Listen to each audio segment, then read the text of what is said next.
paz do Senhor, irmãos e amigos, sejam bem-vindos ao meu canal. Esse é o penúltimo vídeo da quarentena com Jesus. Como eu disse em outras oportunidades, em breve eu vou estar preparando um livro com todas as mensagens dessa quarentena. Se você desejar adquirir, é só entrar em contato conosco. Hoje eu vou estar falando de um homem chamado Eucana. Na verdade, vou estar falando das suas duas mulheres, Ana e Penina. Essa história está registrada lá no primeiro livro de Samuel, capítulo de número 1. Eu vou estar lendo para vocês o verso 1 e 2, que diz assim: Houve um homem de Ramataim Zofim, da montanha de Efraim, cujo nome era Eucana, filho de Jeroão, filho de Eliú, filho de Tou, filho de Zufi, Efrateu. E este tinha duas mulheres. O nome de uma era Ana e o nome da outra Penina. Penina tinha filhos, porém Ana não tinha filhos. Como nós podemos ver, Eucana tinha duas mulheres. Porém, a Bíblia diz que ele amava Ana. Ana não podia ter filhos. Ela era estéril.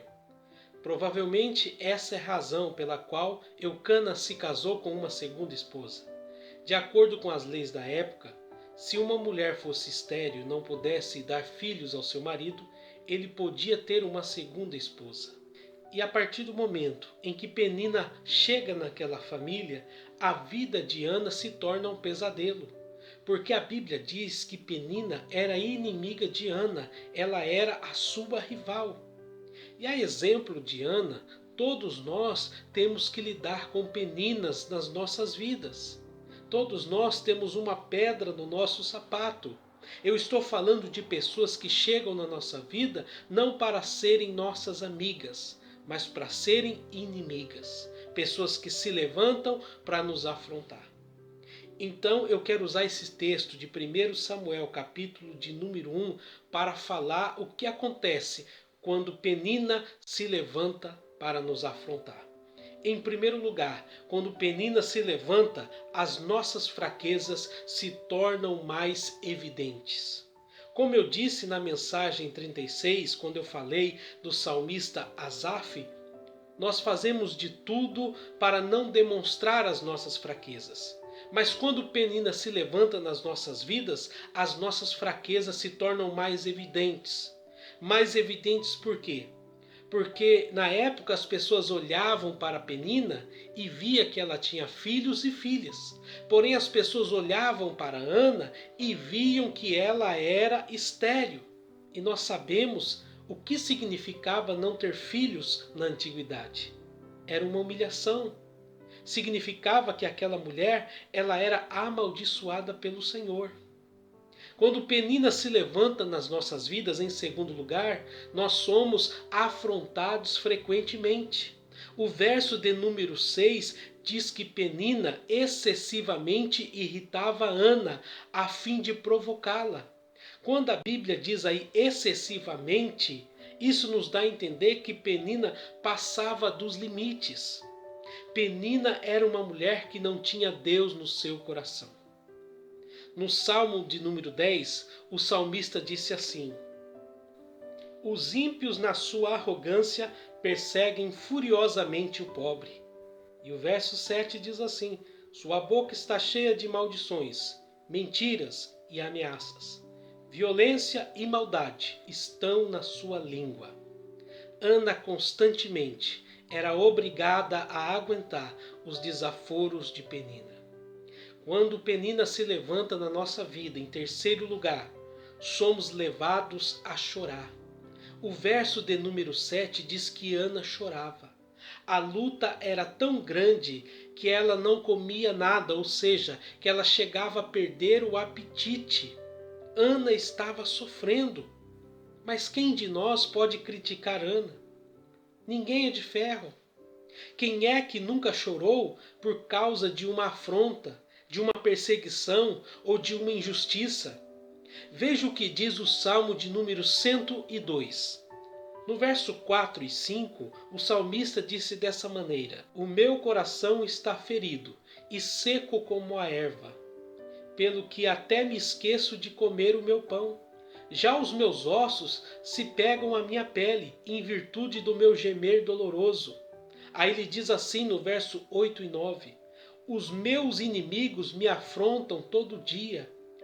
Os que contra mim se enfurecem me amaldiçoam, pois tenho comido cinza como pão e misturado com lágrimas a minha bebida. Não é fácil quando Penina se levanta nas nossas vidas. Todos nós encontramos na nossa caminhada cristã pessoas que se levantam para nos afrontar. Tem gente que tem o espírito de Penina. O que é isso, pastor? Tem gente que não fica satisfeita em ser abençoada. O prazer dela é humilhar e perseguir e afrontar e fazer chorar aqueles que estão ao seu lado, como Penina fazia com Ana. Mas deixa eu te dizer algo, o que me consola, o que me anima, o que me alegra, o que me dá esperança é saber que a história de Ana não acabou dessa maneira. A história de Ana não acabou com choro, pois diz a palavra de Deus que o Senhor se levantou em favor de Ana. O verso 19 e 20 diz assim: e o Senhor se lembrou dela. E sucedeu que, passado algum tempo, Ana concebeu e teve um filho, e chamou o seu nome Samuel, porque dizia ela: o tenho pedido ao Senhor. Aleluia. Quando Deus se levanta, o milagre acontece. Quando Deus se levanta, o impossível se torna possível. O sonho se torna realidade. A porta que estava fechada se abre. O que não tinha jeito passa a ter jeito. O que não tinha solução passa a ter solução. Quem não tinha filho passa a ter filhos para a glória de Deus. Talvez essa mensagem esteja falando fortemente ao seu coração. Talvez ao falar de Ana eu esteja descrevendo a sua vida. Quem sabe tem uma Penina nesse exato momento te afrontando. Mas eu quero declarar em nome de Jesus que Deus já se levantou para te dar vitória. Deus já se levantou em seu favor. Ninguém sabe o que aconteceu com os filhos de Penina. Nenhum deles se tornou sacerdote, juiz ou profeta. Mas Samuel, o filho de Ana, foi essas três coisas ao mesmo tempo. Ou seja, ele foi sacerdote, ele foi juiz e ele foi profeta.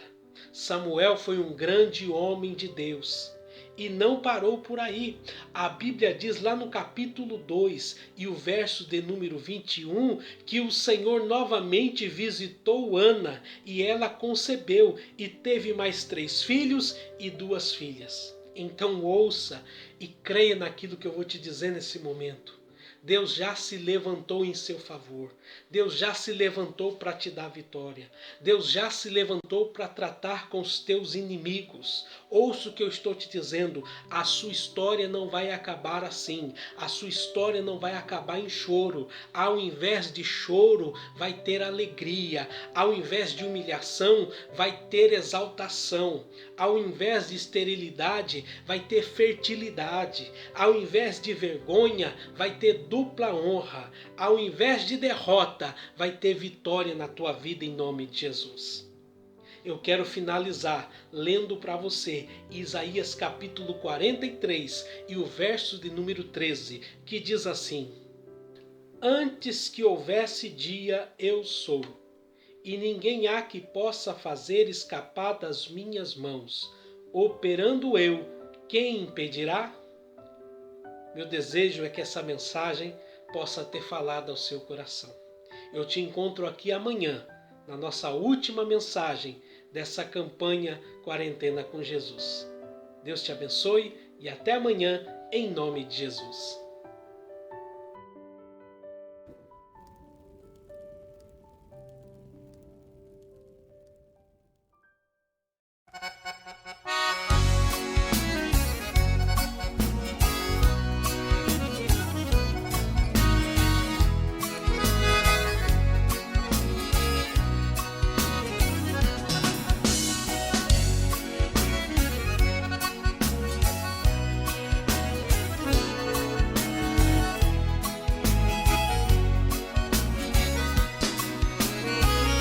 que tirar a capa, irmão.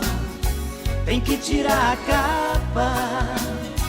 Tem que tirar a capa pra arrancar o pecado que você plantou. Tem que tirar a capa, irmão. Tem que tirar a capa. Tem que tirar a capa pra arrancar o pecado que você plantou. Irmão, tem que tirar a capa do adultério e da prostituição. Tirar a capa da mentira, a capa da inveja e da murmuração. Pra Deus não tem pecadinho, o nome é pecado. Tira a capa, irmão.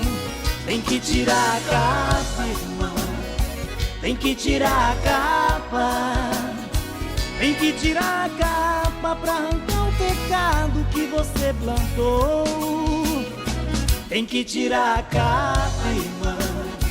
Tem que tirar a capa.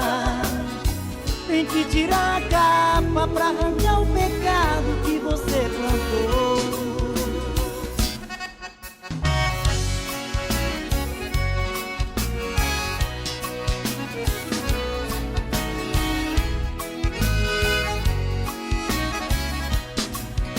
Lembro do cego Bartimeu, que queria uma bênção e se humilhou. Ele foi tirando logo a capa e na mesma hora o cego enxergou. Se o teu problema é cegueira, arranque logo a capa, seja um vencedor. Tem que tirar a capa, irmão. Tem que tirar a capa. Tem que tirar a capa pra arrancar o pecado que você plantou. Tem que tirar a capa, irmão. Tem que tirar a capa. Tem que tirar a capa pra arrancar o pecado que você plantou. Tem que tirar a capa, irmão. Tem que tirar a capa. Tem que tirar a capa pra arrancar o pecado que você plantou. Tem que tirar a capa, irmão. Tem que tirar a capa. Tem que tirar a capa pra arrancar o pecado que você plantou.